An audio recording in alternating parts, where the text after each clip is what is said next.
Hello folks, I told you I'd be back on Sunday. Well, here I am. It's been pouring down all night. It is going to pour down again at some stage today, so there's a little bit of a break in the clouds. I'm going to check the soil, see if it's too wet or not. So I've got a feeling it might be okay to get me plants in and that. I don't want it to be too wet like. So I'll crack on with that and I'll see you in a bit. Dave at the allotment. Dave, what are you after this afternoon?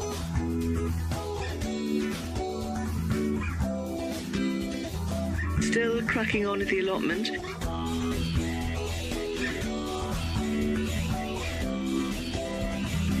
Get the kettle on.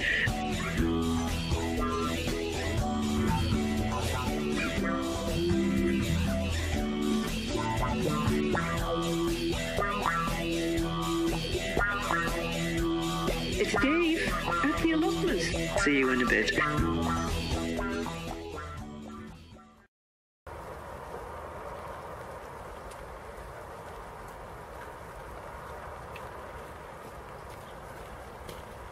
Well, as predicted, the weather is turning bad. It's not hard to predict it. British weather, though, it's always bloody bad.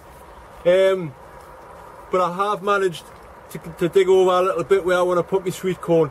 Because like I thought that we haven't had rain for it's been quite sunny for a few weeks.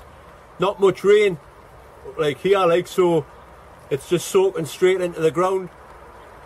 So hopefully this is just a quick shower and I'll be able to get my sweet corn in the day. So I'm going to get the kettle on. Just while the kettle's boiled, I've modified me tripod because there is a bee's nest. In fact, there's a bees flying in there now. I'll show you where exactly is. I don't want to disturb them.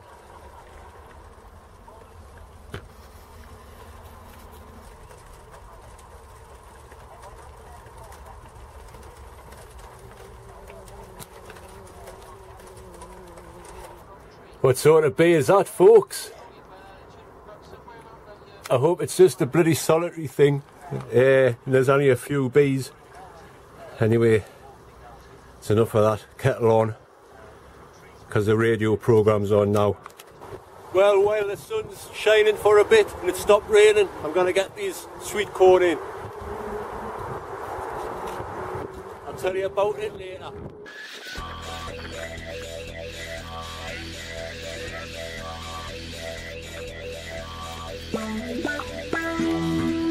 Handful of chicken manure, give it a bit of a mix.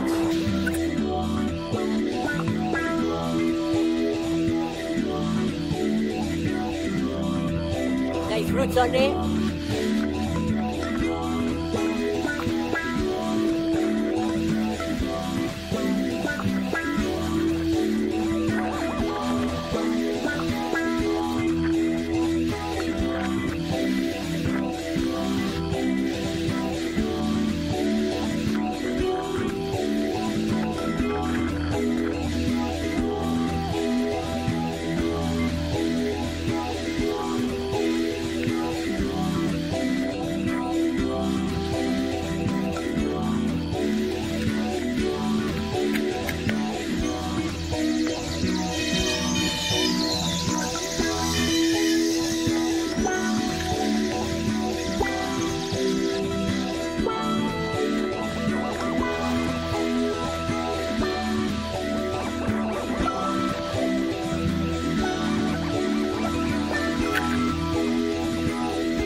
Right, so this is the rest of the sweet corn.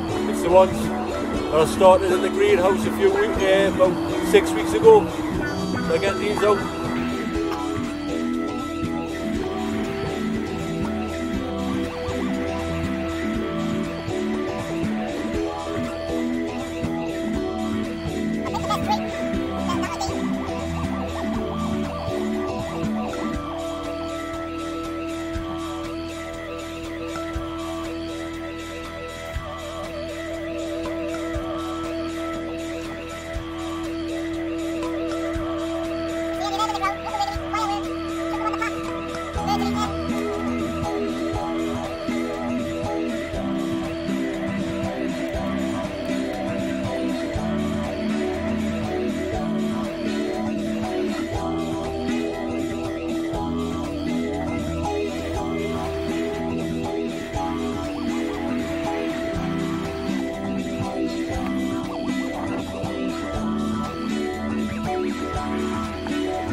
Well, them two can go in the compost bin. That's it. Pour in. That's it. See you later.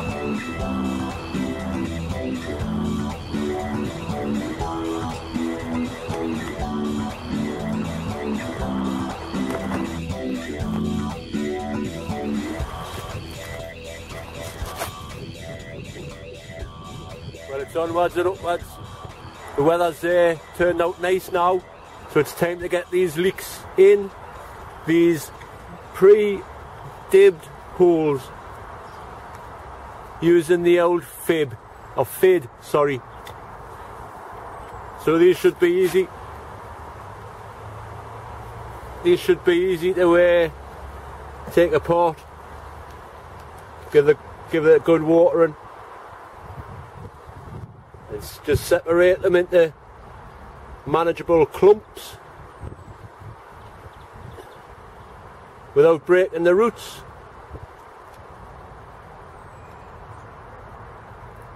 There's the first one. Nice one.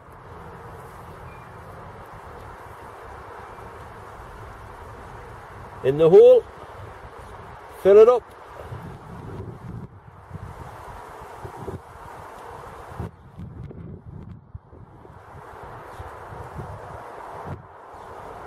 And give it a firming down. It's as easy as that. Good thing with that fid is the roots go straight down, you know.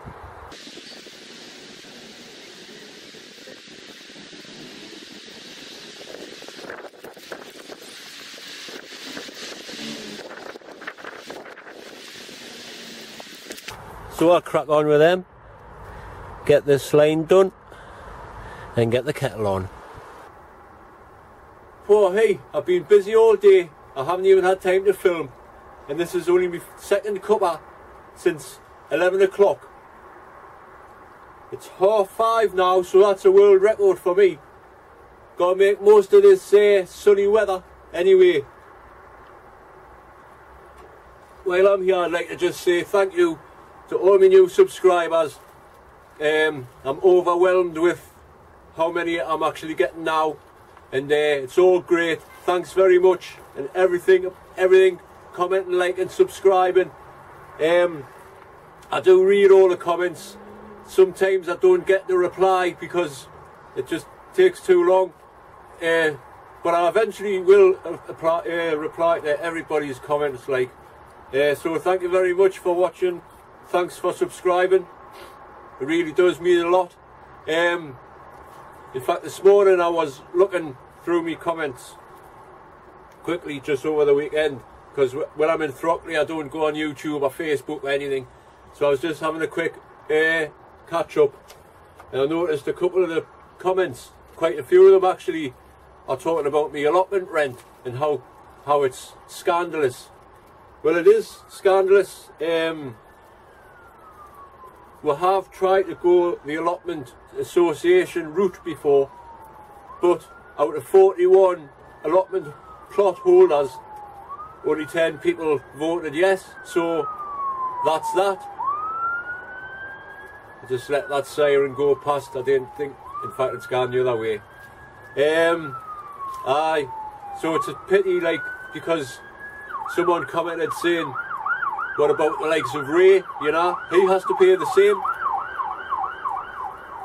You used to get discount years ago, it was called an ease card or a key card.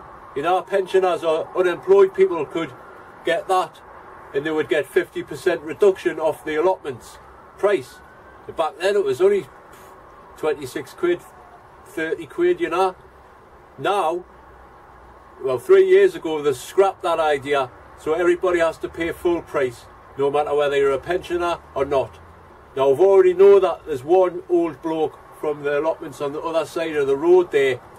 He's actually had to pack in his garden, which he's had for nearly 80 years. And I think it's the only thing that's like, yeah, keeping him going. Now he can't afford the rent anymore, so he has to pack his garden in. Now I think that's terrible, and nothing can be done about it, unfortunately. It's happened, you know. But that's terrible. Someone else mentioned as well about the building. Well, this land here, these allotments here, is owned by the cemetery. And I was talking to the greenskeeper one time, and he says that in about 70 years' time, these allotments will be actually part of the cemetery. So there's no chance of getting built on. And I did that. I'll be lucky if I get buried in my own garden, in my own allotment, like, but you know, never know. Stranger things have happened. So that's it, I've got 70 years. One of the other comments I got was of Cats, saying about the Norwegian, Scandinavian, and like Geordie, and how it sounds the same. Now, there's a few people mentioned that. I know Halvor, he said that he can understand when I'm speaking proper Geordie, like, and all that, you know, because most of the words are Scandinavian. It's interesting, it comes from obviously this area here, Holy Island, and that was the first ones to be invaded by the Vikings. So, you know, a lot of them settled down here. The Robson name actually comes, the actual Robson name comes from this guy, this Anglo-Saxon from years ago called Rochwath or something, and that's turned into Rob's son, you know. It's interesting all that, like, talking about the Geordie thing, I have made a video which will be going on after this, talking about the Blaydon Races song idea. So if you are interested in it, please don't comment on this video, as I will be making a little video to explain everything again to everybody, and to let us know how many people are actually interested. So like I say, thanks again for that. Let's make it a canny good thing, like, and all that. Get good in it and all that, like. Hey, anyway, I'm going to drink this cuppa and I'll show you around, because there's quite a few things to show you today. So, see you in a bit, folks. Well, there's no better than sitting here and doing a little spot of hoeing.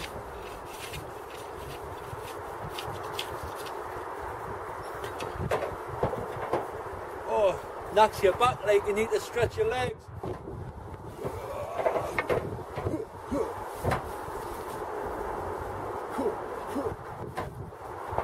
Now that's what you call a stretch off.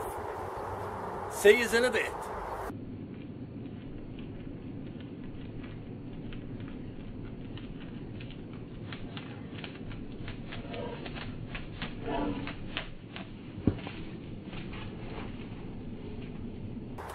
Tour time.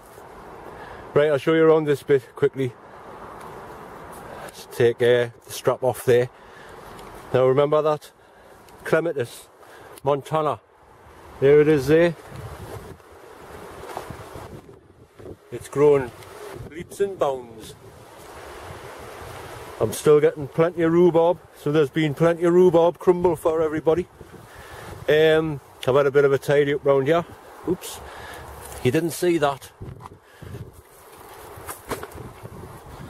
Start again. I've been having a little bit of a tidy up round here.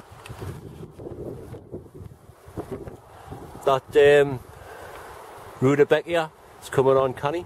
I've trimmed this sage back a bit. All my chives have started to flower, which the bees love.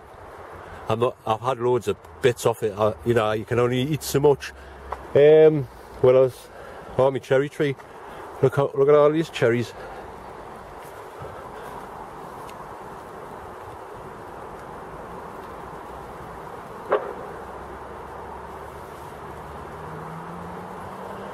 absolutely covered, and that's just a small one. So it looks like it's going to be a good year for cherries for the birds this year. This big tree's got loads of them on and all. This comfrey here, whoops, zooming in there by mistake. This comfrey I leave to grow. It's in the wild area next to the pond. These flowers come on, the bees love them. Now if you want to grow comfrey for use as a fertiliser, you don't want the flowers on. That's why I've got the separate ones I want to use for that down there, and this one just goes to flower for the bees. Speaking of flowers, look at that. Beautiful that, like, really yellow bit there, like in the purpley blue. Lovely. They were the pound shop irises. This golden rod is getting massive. It's all good, everything's coming up strong. Started getting some strawberries on, so I'll get that netted over shortly. Over on this bit I've had a bit of a tidy up everywhere. Sorry about that, my batteries ran out. There's me black currants, raspberries and stuff, they're coming on. I better rush round just in case these batteries run out. There's the rest of my onions in, I put them in today. No dang canny, that's it for them. There's a few spare ones I've planted up there next to me shallots. Here, and these shallots are coming up canny. It's amazing what a little bit of sunshine does. The garlic's doing okay as well. And my parsnips.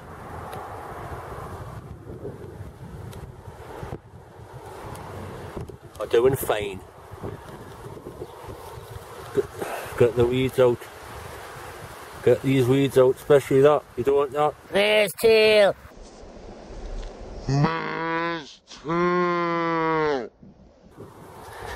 Anyway, I've earthed these potatoes up a little bit again since the last time, and these ones are through now. So that's a line of Charlotte and two lines of Morris Pier earlies, second earlies, and from there on is 1, 2, 3, 4, 5, 6 rows of main crop, 2 King Edwards, 3 King Edwards, 2 Rooster, and 1 which is a mixture of Rooster and Apache, because I got some of them off Ray. What's happening here? My sweet corn's out, so everything, Mother Nature's just got to do her thing now. I put that net over the peas I put out the other day just for now, till I get a little frame for them, but they're doing okay. The runner beans are doing, oh, what I did there. Now, some people might say that's far too far apart for sweet corn. Well, it's not, especially if you're going to do that Three Sisters planting thing, because you need a space for a pumpkin to grow in between the sweet corn. Anyway, what I've did, because them climbing beans over there haven't done very well, I've planted some in them next to the sweet corn, so hopefully they'll come up. My peas there are doing canny, and my broad beans here are starting to get covered with flowers.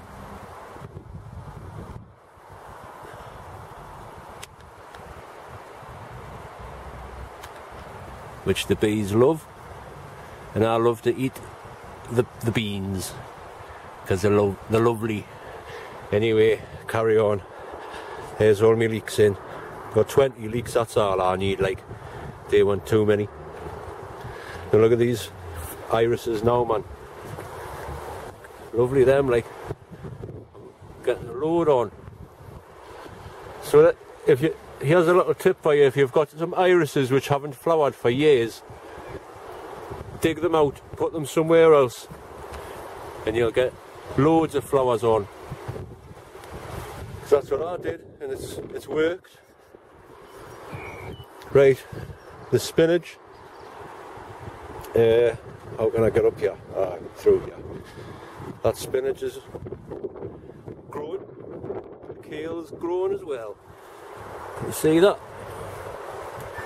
The cabbages are getting a little bit bigger as well. Pumpkins grew a little bit. That artichoke's pretty massive. I'm just having a quick run round here because get into the shade. It's a bit windy out there. That's my cherry tree sapling, my chrysanthemums. Can't see for the shade there, can you? That one's doing alright there, like. There's some peppers that need to go somewhere once they get a bit bigger. Now that's going to be fantastic chrysanthemum, that. We're going to get a lush flower off that like. There's a few more cuttings that need to be taken off. These are all autumn flowering. They're the chrysanthemums. There's plenty of time to take the cuttings. Spencer, give us some sprouts just before there. So I've got to put them in along with the rest of my cabbage. Now here's something weird. What does that look like? Looks like a beetroot. Well, I tell you what, they came out of a broccoli, purple sprouting broccoli packet. That's what they were supposed to be. Look, I've even labelled it. I wouldn't make that mistake. Can you read that? Broccoli. Not beetroot, broccoli. So I don't know what's happened there. Not much there. These beetroot here, these need to go out now. I'll quickly light my tab while I'm in here, because I've got other things to show you folks. Let's go this way. There's that carrot that I planted. That's going to be my giant carrot. That's coming on canny there. Now look at this here. This is that pot I got out of that empty garden. It had that tulip in it. Now that looks like a carrot, and that looks like a carrot. So I don't know what's going on there, like. Mystery. I'll leave them to grow, see what happens anyway. Oh, here's a little find. Now my mate, he's just moved into a new house. I'll just stand on this bit.